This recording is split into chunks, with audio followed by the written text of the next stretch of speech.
Hey there everybody, welcome to the channel. I'm your host, OPPRESSOR, and in today's video, we are going to be talking about how to get the Oppressor Mark II, save some money, and not break all of your bank account in the process. The Oppressor Mark II is basically the vehicle every single player wants to get in the game.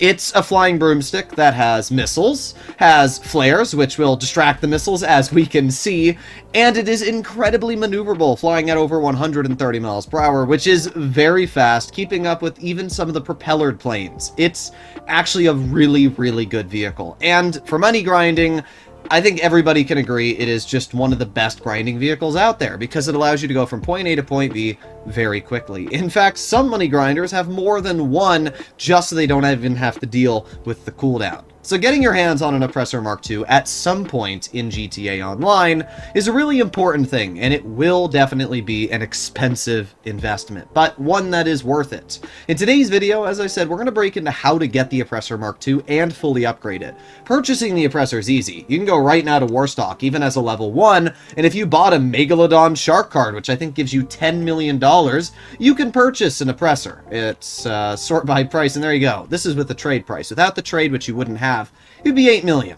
The problem is it would be unupgraded, which wouldn't come with flares, and it wouldn't come with missiles, which are the two major things that you want the Oppressor to have. So we're going to be talking about how to get the Oppressor's trade price, how to actually get the vehicle upgraded, because it is a long, kind of complicated process, and everything else. So if you do learn something new, especially as a beginner, please consider smashing that subscribe button down below, and let's get straight into it. Starting off, to actually get the Oppressor upgraded, you're going to have to own a nightclub. Purchasing a nightclub, you're going to go to Maze Bank Foreclosures, and you will see any one of these little vinyl records. My recommendation is to buy the LSIA nightclub. Yes, you can buy a cheap one like the Illusion Islands, I don't know how you pronounce it. Either way, you can buy this nightclub, but it's only about an $50,000 difference between the two, and the LSIA nightclub's actually at a really good location. It's in the city, and it's pretty close to the center of the city. It's right off the highway, so it's a pretty quick drive to get there.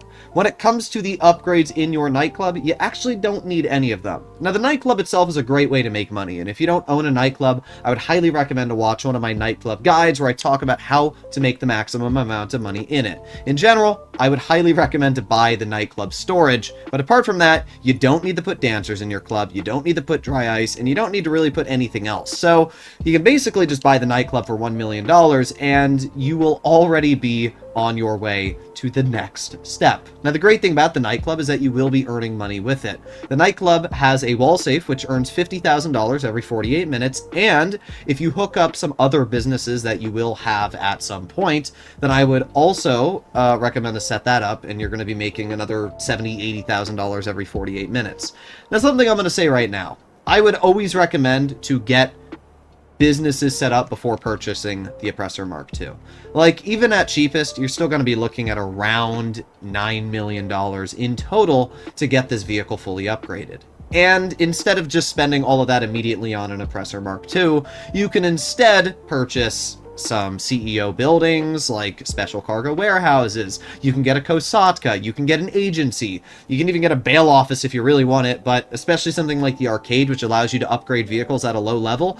I would just say to spend your money wisely rather than spending it all on a single Oppressor Mark II. Make sure you have businesses set up that'll allow you to have constant cash flow rather than just one pretty good vehicle. So after you buy the nightclub, what else are you going to need? Well, then you're going to go to Warstock, cash, and carry, and you're going to purchase a terabyte. Now, I don't know exactly how much the terabyte is. I think it's around 1.5 million, maybe 1.9 million. It's a fairly expensive purchase. Inside of the terabyte, you are going to want to purchase the specialized workshop all the way at the bottom. The specialized workshop will specifically allow you to upgrade the Oppressor Mark II. I'm going to say in total, you're probably looking at around $2.5 million on your terabyte. So with the nightclub and the terabyte, you're already looking at around $3.5 million spent.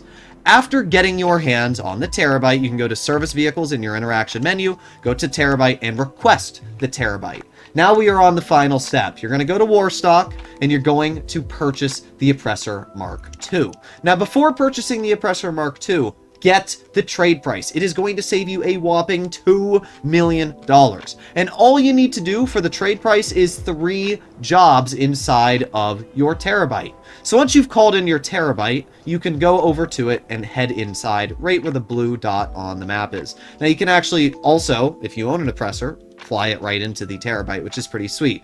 Inside of your terabyte, you have this little blue touchscreen. And this is where you're able to do some client jobs. So on top, or on the screen here, you can see we have special cargo, biker gun running. It's actually pretty sweet. If you own special cargo warehouses or your bunker, for example, you can actually steal supplies for your bunker business here, which is pretty cool. You can source a vehicle. You can do air freight cargo here. That's all pretty sweet. But we're focusing on client jobs. Now, I can only do 3 right now because I haven't done too many, and you do need other players in your organization. But these 3 jobs here, very easy to do, and they will pay you quite a bit of money.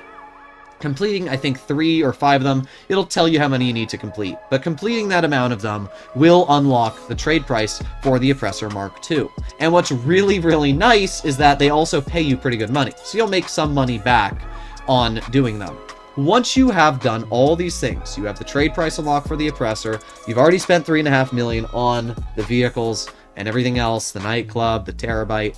Now you can finally drive your Oppressor inside of the terabyte, and when you're sitting inside of the specialized vehicle workshop, you can upgrade it. The upgrades are going to cost you an additional chunk of money, obviously, because you're gonna have to put missiles on, which I think alone are $200,000, maybe even more. You can also put on an explosive MG. However, I personally find it pretty useless.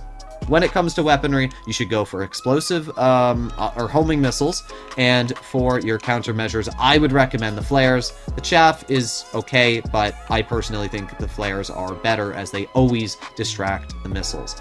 At this point, you have now fully upgraded your Oppressor Mark II. So it's going to cost you probably around $10 million to get your Oppressor Mark II from start to finish, fully upgraded. If you don't want to upgrade it, you're still going to be looking at an $8 million purchase because you're not going to have the trade price with the terabyte. So you might as well just fork over the next $2 million and get it upgraded at that point anyway.